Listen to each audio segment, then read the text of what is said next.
আল্লাহর কাছে তোমার কি মূল্য আছে? হে আল্লাহর কাছে তোমাদের কি মূল্য আছে? তোমরা কি 5 ওয়াক্ত নামাজ পড়ো? তোমরা কি পর্দা করো? তোমাদের মধ্যে হায়াবোধ কিছু আছে?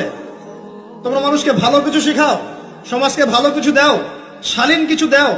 আল্লাহর কাছে তোমাদের কি মূল্য আছে?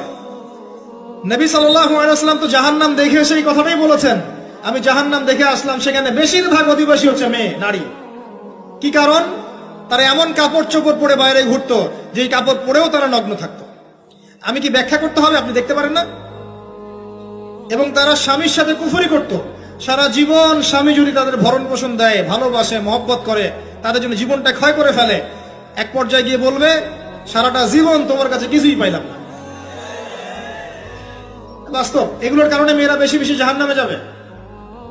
এবং তারা মানুষ মারা গেলে মাতম করে, বুক পিঠ চাপড়ায়, এই কারণে যাবে।